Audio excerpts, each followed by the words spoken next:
네, 안녕하세요. 반갑습니다. 문광입니다. 예. 네, 스님들, 인사하는 목소리가 아주 활기차서, 깜짝 놀랐습니다. 반갑습니다.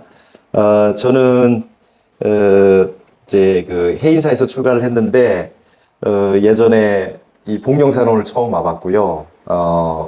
묘엄 큰 스님에 대해서는 출가해서부터, 너무 잘 익히 들어서 알고, 저는 한 20년 전쯤 됐나요?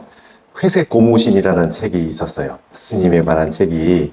회색 고무신이라는 책이 있어서 그 책을 봤는데, 항상 요즘에도 한 번씩 그 책에 있는 내용을 한번 공부하시는 분들에게 말씀드리는 그 내용이 있었는데, 그게 뭐냐 하면은, 스님께서 예전에 운어 큰 스님 모시고 사실 때 들은 말씀이라고 하시면서, 뭐, 우리나라의 그 최고의 강백이셨잖아요. 오늘 큰 스님이. 그래서 스님께서 어느 선원에 계셨는데, 어떤 이제 그때만 해도 경을 공부를 많이 하시지 않고, 지금처럼 이렇게 교학이나 이런 부분이 활성화되지 않았을 때에, 그때 이제 스님들이 이제 무턱대고 막 참선을 하시는 스님들이 많이 있으시니까, 교학을 무시하고.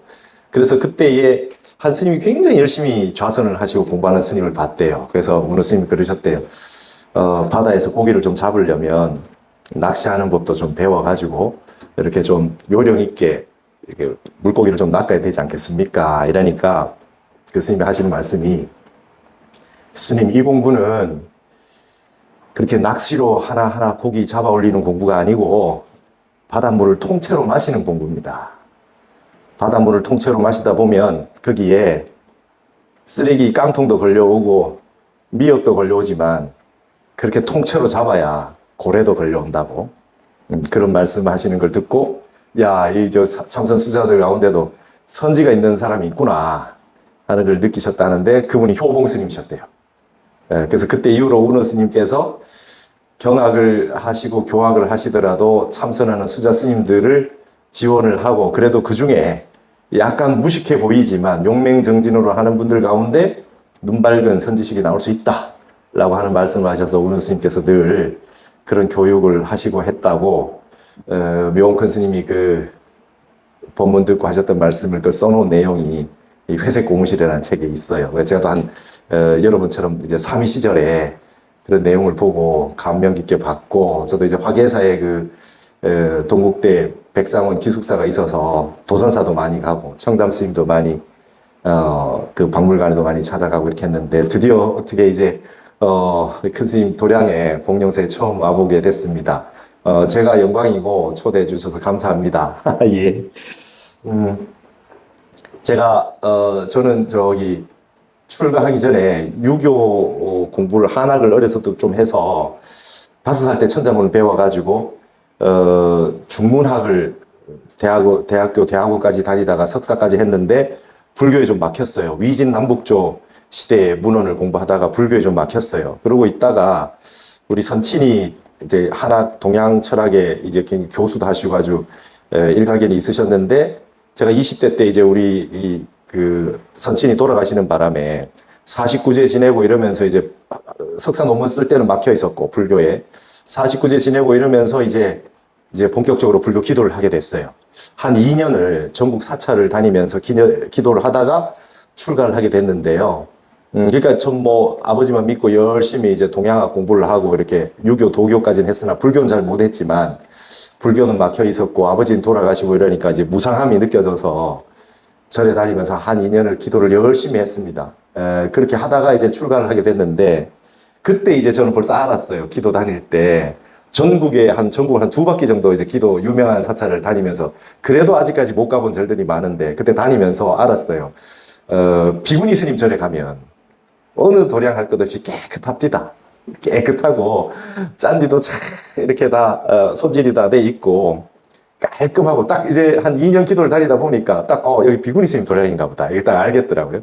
근데 저기, 이제 여러 곳에 다니다 보면 대중들이 많이 안 사는 데 가면 이제, 우리 비구 스님 절에 가면 개부터 뛰어내려오고, 스님들 안 계신 경우도 많고, 그래서, 이 비구니 스님들이 아주 도량을 잘 갖고 오셔가지고 깔끔하게 하시는구나 하는 걸 그때 벌써 알았죠. 네, 오늘도 와보니 역시 아주 복령사 도량이 깨끗하고, 도량을 잘 갖고야 제가 모셨던 해인사 원당함의 해짬자 해암 큰 스님도 그러셨어요. 도량이 들어오면 귀신이 아파서 공부 못한다. 도량을 깔끔하게 해놓고 청소를 잘 해야 정신이 맑아지고 산란심이 안 생기지. 그래서 저희들도 청소를 굉장히 열심히 하는 걸 배웠어요. 그래서 말이 있었어요. 원당하면은 땅에 밥이 떨어져도 주워 먹어도 된다. 그런 말이 있을 정도로 깨끗하게 도량 청소를 하고 했는데 복령사에 오니까 확실히 그렇게 맑고 깨끗하게 계율 잘 지키시고 정진 잘 하시고 그렇게 하는 모습이 보여서 너무 반갑고 아주 감동적이었습니다. 제가 다른 데 가면 앞으로 이제 복령사 얘기 많이 하려고 합니다. 감사합니다.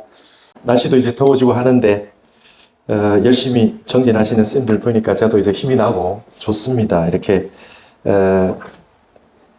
전통 강원에서 이렇게 정진을 하시는 이 공부 기간이 여러 스님들 일생에 아주 중요한 기간으로 아마 기억이 되실 것이고, 같이 공부하셨던 도반들, 그 다음에 지금 가르쳐 주시는 교수사 스님들, 어른 스님들과 함께 생활하셨던 이 기간이 평생 스님으로 사시는 기간 동안에 아주 그 기초가 되고 아주 튼튼한 그런 그 바탕이 돼서 스님들 나중에 어른 스님 되셨을 때 이 시간을 가장 많이 이야기하시는 그런 시절이 되지 않을까 생각이 듭니다. 저는 이제 한 가지 되게 좀 아쉬운 게 한문불전을 좀 더 많이 보셨으면 하는 생각이 있고요. 우리가 전통의 어떤 그런 그 오랜 세월 동안 이렇게 책을 가지고 정진하고 교육을 했던 이 치문, 그 사집, 사교, 대교 이런 그 시스템은 수백 년 동안 이게 검증이 되어 있는 시스템입니다. 그래서 이 경전들을 한번 쭉 수없이 많은 대장경의 그 경들 중에서도 이 내용들을 열심히 보시게 되면 종지가 잡히기 때문에 꼭 한문불전으로 꼭 한번 공부를 하시고 이런 거 있잖아요. 우리가 다 내용을 몰라도 한번 쭉 보고 나면 세월이 지나서 궁금하다 그러면 거기서 찾아볼 수가 있어요, 책을. 근데 한 번도 이렇게 보지 않으면 어디에 그 내용이 있었는데 한번 찾아봐야지 하는 생각을 못 하게 되거든요. 그래서 학인 스님 때는 이렇게 핵심을 얘기해 주는 강의들을 많이 들으신가 아울러 혼자서 전체를 한번 쭉 보시는 게 좋은 것 같아요. 한번 내용을 전체를 쭉 한번 다 보셨으면 좋겠습니다. 그러니까 화엄경 같은 거 굉장히 복잡하잖아요. 그래도 뭐 알든 모르든 전부 한번 내가 독송을 한번 다 해본다. 이런 내용으로 쭉 하면 어디에서 나왔는 것 같은데 하면 다시 볼 수가 있어요. 나중 가면. 그래서 그런 그 기간을 꼭 삼으셨으면 좋겠고, 그 다음에 꼭 알아야 될 핵심 같은 거는 이게 사시다 보면 지금 모르시는 거는 5년 뒤에, 10년 뒤에, 20년 뒤에 여전히 몰라요. 그러니까 지금 모르겠다 싶은 거는 확실히 찾아서 명확하게 될 때까지 한번 하시고 나면 그 다음 가면은 점점 거기에서 이제 살이 붙고 그 다음에 다른 이 책들을 이렇게 보시고 경들을 보시고 논장을 보시면 해결이 되는 것들이 많기 때문에 지금 공부하실 때 지금 제일 좋을 때입니다. 스님들이 이제 할 일들이 너무 많으셔가지고 공부만 하고 계실 시간이 잘 없어요. 그러니까 지금 열심히 하셔가지고 다음에도 이제 그리고 평생 공부하시는 걸 놓으시면 안 된다. 이렇게 말씀을 드리고 싶어요. 그래서 저도 뭐 잘하는 게 없지만 어쨌든 제가 조금이라도 이 불교가 어렵기 때문에 조금이라도 이해되실 수 있도록 하려고 하다 보니까 뭐 이렇게 TV 강의도 하고 이렇게 했는데, 예전에 타너 스님이 그러십니다. 유교는 10년 하면 된대요. 13경밖에 없기 때문에 10년 하면 된대요. 도교는 20년 해야 된대요. 도교는 20년. 도교는 세속 얘기는 30%, 도당년 얘기가 70%이기 때문에 도교는 좀 어렵대요. 유교는 세속 얘기가 70%, 도당년 얘기가 30%, 효라든지 인이라든지 뭐 사람과 인간관계들 이런 것들이 많아서. 근데 불교는요, 근기가 수승한 사람은 30년, 근기가 둔한 사람은 300년 이렇게 얘기하십니다. 그러니까 불교가 그만큼 어렵다는 거예요. 그래서 중요한 것은 아주 좋은 책들, 그 다음에 좋은 강의들을 들으셔가지고 빨리 종지를 아셔야 되는 게 중요합니다. 저는 어떻게 인연이 돼가지고 삼위 시절에 불교신문에 타너 스님 CD가 18장이 나왔다는 그 뉴스가 이렇게 광고에 실렸어요. 유불선 3교의 화엄까지 다 해서 다 요약된 게 CD 18장으로 나왔다. 이렇게 보고 제가 이제 그때 이제 거의 30이 돼가지고 출간을 했는데 스님을 보니까 23살에 출가를 하셨다는 거예요. 근데 어떻게 이렇게 다 아시지? 처음에 굉장히 놀랐죠. 그래서 그 CD를 사서 들었어요. 지금 나오는 극기의 극공이 무아야 뭐 이런 얘기 있잖아요. 이런 게 그때 다 들은 거예요. 아하, 이제 나는 이제 극기복례에 대해서는 공부를 많이 했으니까. 논어는 아주 마르고 닳도록 외웠었거든요. 그러니까 이제 그렇게 이해를 되면서 타너 스님의 장자, 노자, 그 다음에 주요, 개사전 이런 강의들을 쫙 들으면서 야, 내가 현대에서 대학원에서 공부를 해서 거의 20대 10년을 그냥 공부를 했는데 그 옛날에 산사에 계셨던 어른 스님이 20대 초반에 출가하셨는데 어떻게 이 책들을 다 보셨을까? 굉장히 놀랐어요. 그래서 그때 스님의 주역책과 장자책 이런 걸 사서 봤습니다. 제가 출가하기 전에 막혔던 부분들을 해결하기 위해서. 장자의 재물론 이런 건 어렵거든요.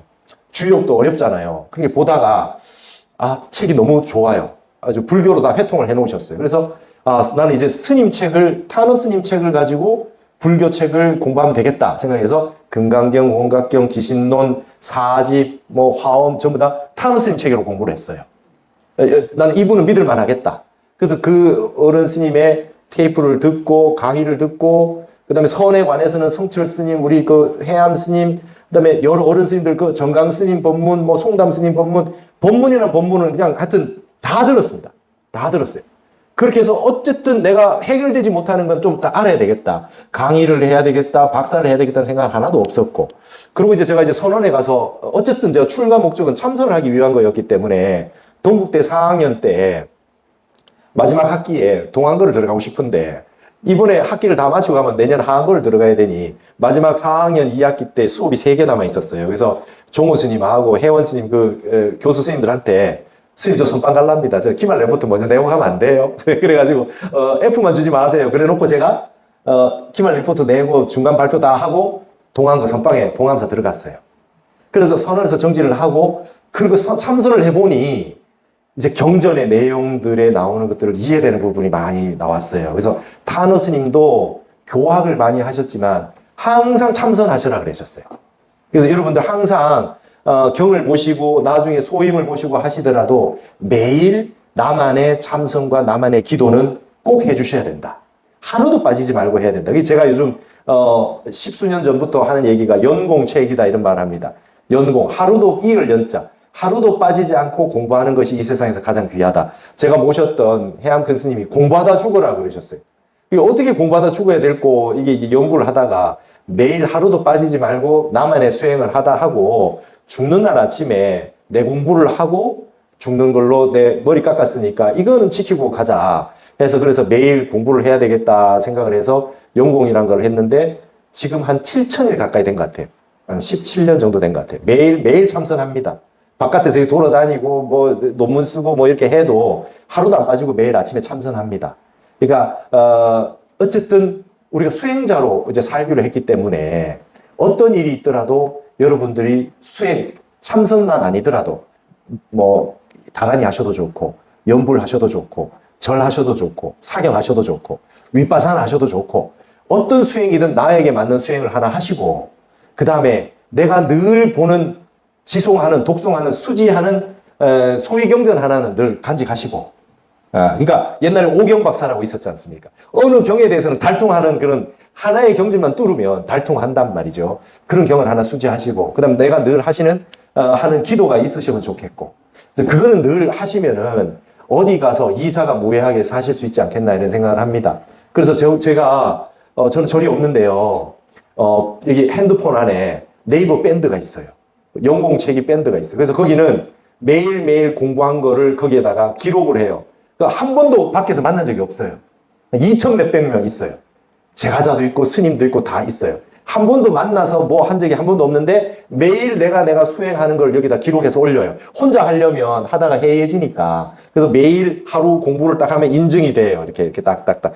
거기에 밴드에 이런 것도 있어요. 이제 다이어트 하는 분들 이제 그 인증해서 올리는 사람도 있고 등산하는 사람 인증하고 올리는 거 있는데 저는 매일매일 하루도 빠지지 않고 50분 이상씩 정진한 거를 여기에다가 올리는 걸로. 여러분 50분 왜 하나 하냐면은 우리 선방에서 50분 앉잖아요. 공부도 50분 하잖아요. 그래서 뭔가 하다 보면 선언에서 정진하다 보면 한 40분, 45분 될 때까지 2, 30분부터 한 40분, 45분 때까지 그렇게 졸리고 딴 생각이 나요. 혼침과 도고.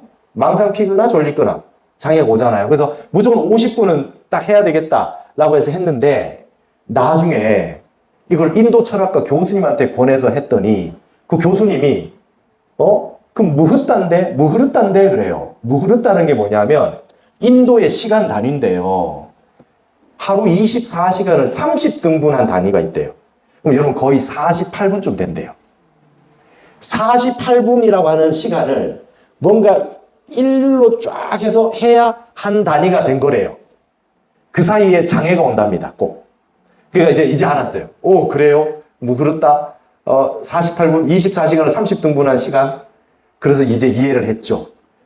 우리가 초등학교는 40분 수업하고요. 중고등학교 때 보면 이제 중학교 45분 하고요. 고등학교 되면 50분 해요. 이제 50분이 이제 국룰이잖아요. 50분까지 하는 거예요. 근데 45분까지 그렇게 졸던 사람들이 50분 종치기 전에 다 깨 있잖아요. 48분이 장애가 오는 시간이래요. 그걸 넘겨야 한 단위가 된 거라는 거예요. 그래서 선방에서도 50분 앉는 거고 50분이 기본 사람이 극기하는 기본 시간인 것 같아요. 그래서 제가 우리 그 신도분들한테 50분은 이어서 하자. 아침에 20분 하고 저녁에 30분 하고 소용없다. 내가 하루에 장애를 한 번을 이겨내서 수행을 해서 극기를 해서 무아로 가려면 50분은 하셔야 된다. 그 사이에 졸리고 뭐 경 읽다 보면 읽었던데 또 읽고 절하다가 졸고 이런 장애들이 다 오게 되니까 한 단위를 무흐르다를 해서 하는 걸로 매일 하루에 최소한 50분은 하자. 그렇게 해서 한 13, 14년 전부터 얘기를 해서 제가자 중에서도 그때부터 지금까지 10몇 년을 연공을 해오는 분들이 꽤 있고 지금은 최소 1000명 이상은 전국에 그분들 다 만나지 못했어요. 저 모임을 안 하거든요. 오프라인에서는 안 모입니다. 약간 현대적이지 않아요? 그래서 인터넷과 SNS와 이 디지털 환경을 활용해서 정진을 하자. 대신 내가 정진하는 시간에 이 인터넷 안에 그 어느 누군가는 나의 도반들이 같이 공부를 하고 있다. 외롭지 않다. 그래서 이제 정진을 하는 그런 프로그램을 만들었어요. 그래서 하루에 24시간 가운데 어느 시간이 더 괜찮으니까 하루에 한 번은 50분은 아까 절문회를 했을 때 끈을 단자. 한 번은 그냥 그 관성의 법칙으로 쭉 지속되는 걸 잠시 끊고 우주 법계에서 나와 우주가 하나가 되는 어떤 선정 상태로 들어가는 수행을 하루에 한 번은 꼭 하자. 이제 그 운동을 하고 있습니다. 그래서 제가 1800일 목표를 하고 있어요. 1800일, 30년 정도 돼요. 그래서 제가 한 13년 남았어요. 그래서 1800일 될 때 그때 한번 모이려고. 대중들하고는. 그렇게 하기로 하고 각자 자기 집에서 그래서 각자 집에 1인 1좌복을 갖자. 거기서 참선하셔도 되고 절하셔도 되고 하니까 각자 1인 1좌복 갖기 운동을 하자. 이제는 승속이 따로 없다. 여러분 이제 스님 숫자가 굉장히 적어진다고 하지 않습니까? 그죠? 여러분들이 굉장히 보배로운 그런 분들이세요. 요즘 같은 세상에 출가를 잘 안 하시는데 이렇게 출가를 하셔서 한국 불교를 여러분들이 이제 짊어지셔야 되거든요. 근데 이제는요, 어떤 분들이 자꾸 물어요. 저도 이제 교육원에 교육 아사리로 돼 있으니까 어떤 스님이 진짜 진지하게 한번 질문을 하십니다. 스님, 한국 불교에서 스님 숫자가 적어서 위기가 온 적이 있나요? 이렇게 물어봐요. 스님 숫자가 적어서 위기가 왔는 적이 있습니까? 이렇게 물어봐요. 가만히 생각해 보니까 그 스님의 의도를 알겠어요. 무작정 스님 숫자만 늘리자고 해서 한국 불교가 정말 세계적인 불교가 될 수 있겠느냐는 질문이었던 것 같아요. 근데 가만히 보니까 여러분 한국 불교의 위기 아니었던 적이 없었던 것 같아요. 늘 범난이에요. 늘 범난. 늘 차별받고 늘 뭔가 지금도 그죠? 이웃 종교가 얼마나 사실 우리 힘들게 합니까? 근데 스님들이 잘못 사셔가지고 스님들이 사회적인 문제를 일으킬 때 문제가 생겼지 스님 숫자가 적다고 해서 불교가 사라진 적은 없어요.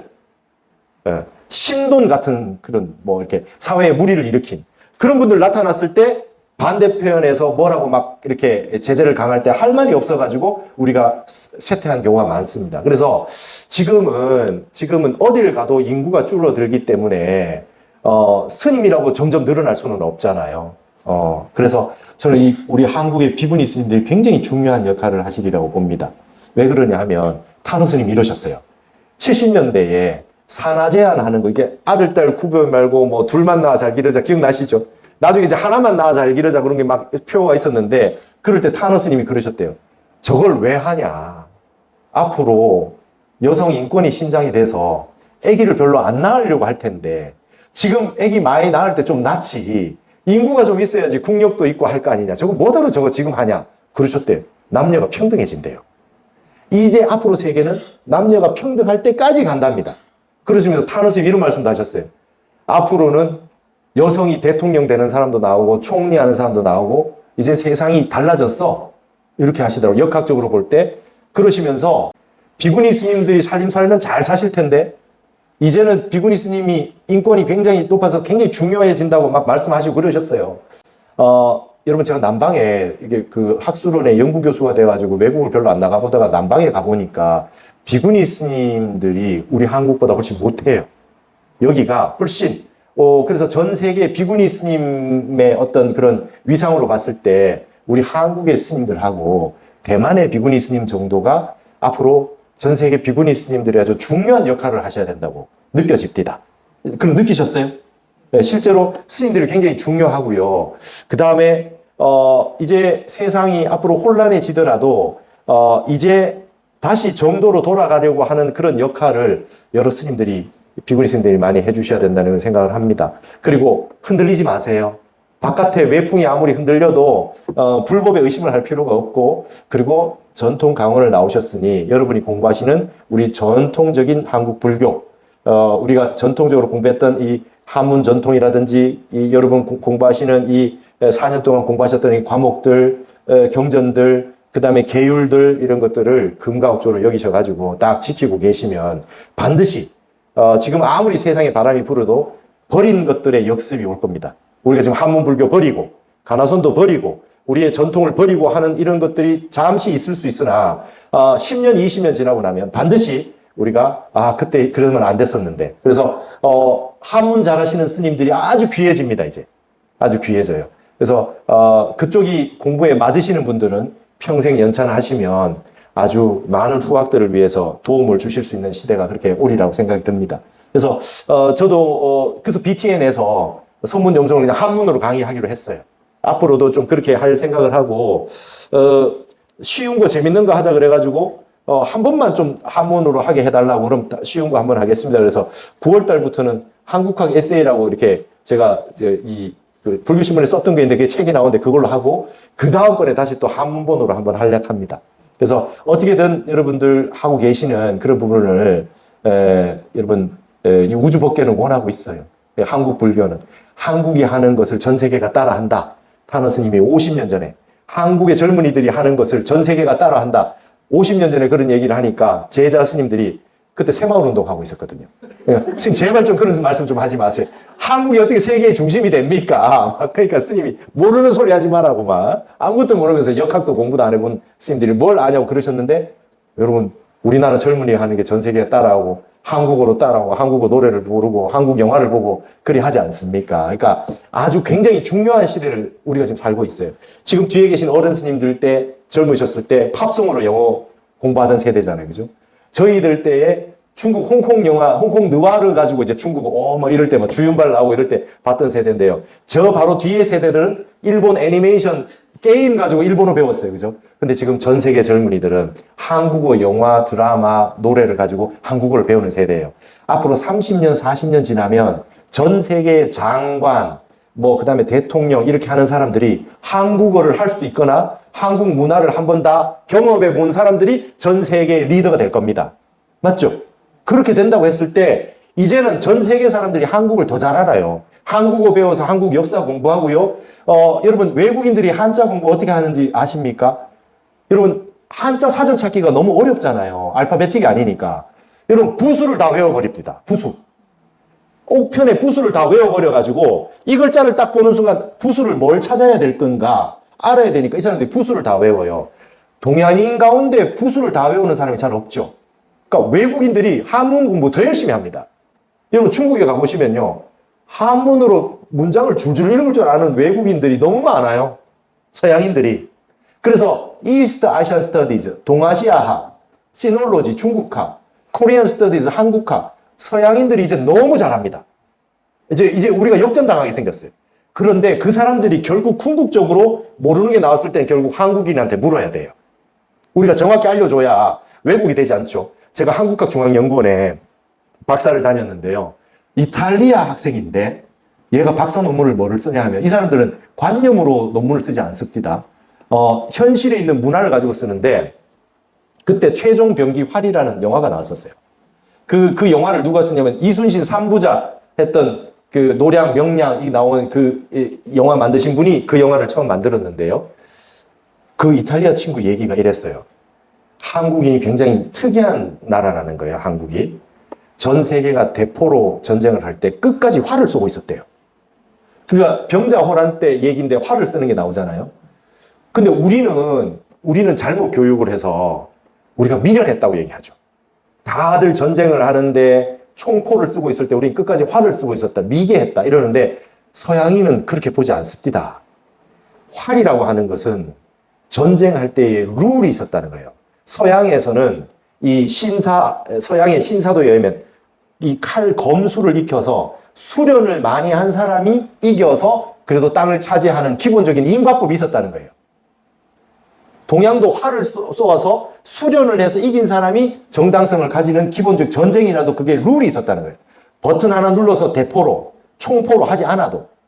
근데 한국이란 나라는 끝까지 국가를 지키고 뭐 하는데 그래도 수련이라는 개념이 남아있는 나라. 세계에서 가장 마지막까지 활을 쐈던 나라라는 거예요.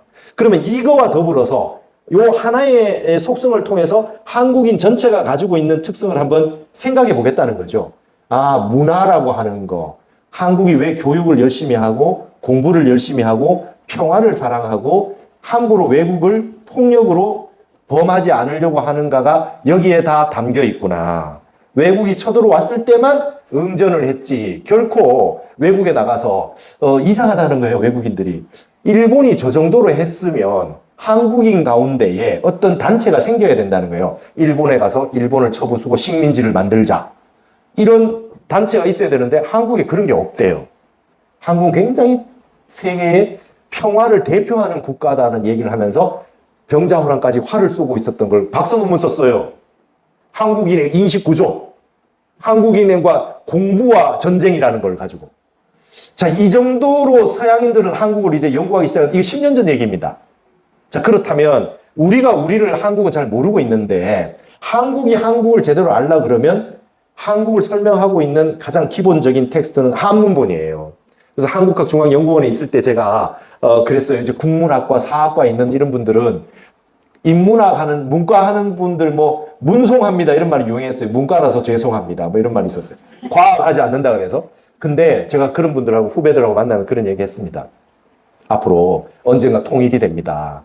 통일이 됐을 때 북한에 지금 개성에 고려시대 때 그 만월대가 그대로 있는데 거기를 쫙 발굴 조사를 하면 거기에서 명문도 나올 거고, 그죠? 그 다음에 도자기도 나올 거고, 그 다음에 숨어있던 한문으로 초소로 된 문헌들도 나올 거고, 그 다음에 거기에서 막 나올 텐데, 그때 이 한학을 하고 동양학을 해놓은 분들이 없으면 그걸 어떻게 하겠냐. 이왕 우리는 배렸다. 이제 잘 먹고 잘 사는 걸로 동양학 공부하는 사람이 누가 잘 먹고 잘 사는 게 관심이 있어요. 열심히 국학 전공하고 이렇게 동양학 하는 분들이 열심히 끝까지 공부하다 보면 언젠가 통일이 될 수 있고, 그러면 국어 전공하는 분들은 북한말과 우리말을 통합하는 표준어 사전 만들어야 될 거고, 역사 전공하는 사람들은 다 자료조사해서 탁본 뜨고 다 하셔야 될 거고, 불교 전공하는 분들은 묘향산, 금강산, 마하연 이런 데 가서 발굴 다 해가지고 원터가 어떻게 됐는지 조사하고 건축 연구하고 복원하고 그 다음에 자료 정리하고 역사 정리하려면 할 일이 얼마나 많습니까? 그러니까 이 문과는요, 이 인문학, 우리 동양학 이런 거는요, 쓸모가 별로 없는 게 중요합니다. 옛날에 김현이라고 하는 문학평론가가 이랬어요. 문학, 인문학 쓸데가 하나도 없어. 근데 쓸데없는 것을 써먹어 이래요. 그럼 무의지용이라 그래요. 무용지용. 써먹을 데 없는 걸 써먹을 수 있대요. 나중 가면 이게 근본이기 때문에. 우리 불교는 이걸 하는 것 같아요. 타너스님이 20년 화엄경을 번역하시면서 뭐라고 하셨냐면, 야, 이거를 화엄경을 20년 동안 번역을 하려면 바깥에 있는 교수 박사들은 이걸 집에 먹고 살고 이거 가정을 유지하면서 이거 어떻게 하겠냐. 이거 우리 중들이 해줘야 된다. 이러셨어요. 스님들이 끊임없이 쭉 해서 일반인들이 하기 힘든 거 우리가 해놓고 좀 손이 가서 힘든 것들을 해놓으면 나중에 사람들이 공부하기 쉽지 않느냐. 이런 것들 우리 스님들이 해줘야 된다 이러셨거든요. 제가 이제 6월 말이 되면 일본의 가나자와 문고라는 데를 갑니다. 거기가 뭐가 있냐면 보조국사가 쓰신 화엄론 저료라는 책이 있어요. 들어보셨어요? 화엄론이라고 하는 게 이통현의 화엄론인데 화엄경 우리 여기 복령사에 오니까 묘원 큰 스님께서 이 80경공 화엄본 이 태화를 쭉 해서 이렇게 다 해놓으셨대요. 화엄경이 실찬한자 번역이 80권본이잖아요. 그거를 청량국사는 150권 소초잖아요. 이통현 장자의 화엄론은 40권본이에요. 그래서 요약이 잘 돼 있고 선사들이 좋아하셨다 그래서 타너 스님은 이통현 화엄경 합론을 통해 가지고 화엄경을 다 번역을 해 놓으셨거든요. 40권본 화엄경. 종지가 드러났다. 화엄경이 너무 방대하니까. 근데 800년 전에 송광사의 보조국사는 이통현 화엄론을 3권으로 요약했어요. 40권을. 3권으로 요약한 판본이 있어요. 우리나라에는 책 이름만 있고 일본에 유일하게 필사본 한 권이 남아있어요. 전 세계 유일본이. 근데 그게 보조국사본이 아니라 일본 스님이 필사를 한 거라서 우리 것도 아니에요. 그 일본 국보입니다. 80년 전에 이종익 선생이 일본에 유학 가셨다가 이 화엄론 저료가 있는 걸 발견을 처음 하셨어요. 30년대. 그래가지고 그걸 필사를 해오셨어요. 필사를 해오고 본인이 한 부 가지시고 한 부는 송광사에 드렸다 그래요. 근데 책은 못 냈어요. 그러고 난 다음에 68년도쯤에 김지견 선생이라고 화엄에 대한 김지견 선생님이 일본 동경대 유학 가셨을 때 이걸 또 발견하셨어요. 마이크로필름을 찍어 오셨는데 이게 너무 이제 요약이 돼 있으니까 중간에다가 이렇게 편집본을 새로 내셨는데 화엄론 저료 원본을 알기가 힘들어요. 그게 아깝죠. 화엄론 저료라고 하는 게 일본 가나자야 문고에 있다라고 하는 걸 안 지 80년 만에 이번에 제가 있는 동국대 HK 연구단에서 책을 내기로 했어요. 그래가지고 일본에 있는 가나자와 문고를 사진으로 정밀하게 찍어서 그대로 책을 내기로 했어요.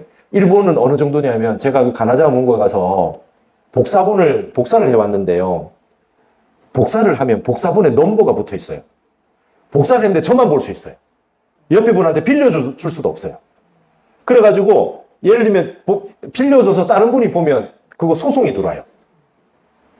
그래가지고 어떤 분이 다른 분 거 가지고 빌려서 해가지고 논문을 썼는데 막 소송이 들어오고 징계가 붙고 막 이래요. 그리고 제가 빌려왔더라도 이걸 가지고 논문을 쓰면 또 허락을 받아야 돼요. 가나자 문고에. 이걸 연구를 할 수가 없어요. 근데 이번에 책을 내기로 했고, 한 권은 사진 다 찍어서 내고, 한 권은 전부 다 교정을 다 봐가지고 한 권을 내기로 했습니다. 그래서 3년 걸려가지고 할 건데, 저는 앞으로 이제 다른 활동은 줄이고, 화엄론 저료 책 내는데 아주 몰입을 해서 이걸 해놓으면 앞으로 이제 일본에 가서 복사해올 필요 없이 책 보실 수 있게 아마 되는데, 청량국사의 현담이 있죠. 화엄경 교과서로. 그 다음에 이통현 장자의 화엄론 회석이 있어요. 그죠? 그 다음에 현수법장의 오교장이 있습니다. 근데 우리나라 교과서가 옛날 판본이 잘 없잖아요. 근데 보조국사에 화엄론 저료 3권짜리가 있으니까 앞으로 이거를 화엄경 교과서로 쓸 수 있지 않겠나 이런 생각이 들어요. 그래서 제가 그렇게 2권을 내고 거기에다가 화엄론 저료해서 사진만 이렇게 나오면 또 보기가 어렵잖아요. 그래서 제가 현토해서 타너 스님 현토본을 쓰고 타너 스님은 직역만 해놨으니까 그걸 가지고 현대어로 조금 다시 번역을 해서 화엄론 저료를 다시 책으로 낼 작정을 하고 이번에 6월 달에 일본의 가나자와 문고에서 계약하러 갑니다. 아마 신문에 기사가 날 것 같아요. 네.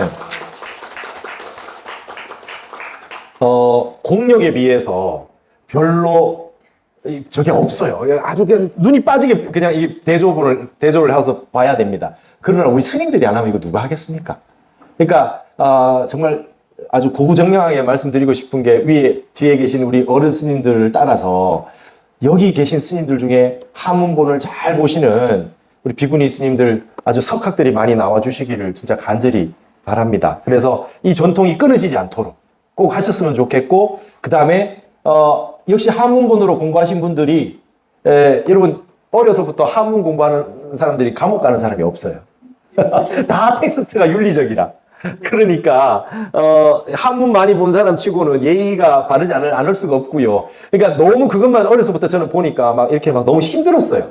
뭐 이렇게 유교 공부한 사람들이 힘들어요. 이렇게 보시 받기도 힘들어요. 이렇게 막 빚진 것 같고 타는 스님 그러셨어요. 화엄경을 16년 동안 번역해서 왔는데 책을 내준다는 사람이 아무도 없더라 이거예요. 나는 유교 출신이라 가지고 이거 막 돈 가져오라는 말을 못 하겠더라. 그래서 원각경만 읽었다 그래. 원각경에 보면은 재물이 항상 부족하지 않는다 나오죠. 유통분에 이 경만 읽으면 재보가 항상 풍족하더라는 말씀을 믿고 원각경을 몇만 도 가셨대. 그걸 했더니 쌍용에 사모님 오시더랍니다. 선생님 책 내실 필요가 있다 하던데 그래서 김미 여사가 오셔가지고 책 내주셨대요. 그래서 스님이 그러셔서 늘 원각경 유통분에 있는 걸 믿고 원각경 여러분 12품 이렇게 돼 있죠. 한 달에 하나씩 그래서 해거 스님 맨날 한 달에 하나씩 이렇게 달력으로 쓰시잖아요. 1월 달 되면. 그래서 그게 하듯이로 한문본을 열심히 이렇게 하시다 보면 우리나라 사찰의 모든 부분들의 주련부터 시작해서 상량문부터 해서 한문 모르면 한국 불교를 알 수 없습니다. 그래서 꼭 그렇게 해주셨으면 하는 그런 생각이 들어서 좀 잡설 같지만 스님들 중에서 그렇게 공부를 잘 해주시는 분들이 많이 나와주셨으면 하는 그런 생각을 했습니다. 하여튼 이 청정한 이 복령사 도량에 와서 여러 학인 스님들 뵈서 저도 너무 감사했고 반갑고 좋았습니다. 너무 감사합니다. 이 더운데 정진하시는 모습을 뵈니 저도 열심히 같이 정진하고 싶은 마음이 더 생겼습니다. 정진 잘 하셔가지고 원력 하신 대로 원을 품은 대로 다 성취하시는 그런 여러분들이 되셨으면 좋겠습니다. 너무 감사합니다. 성불하십시오.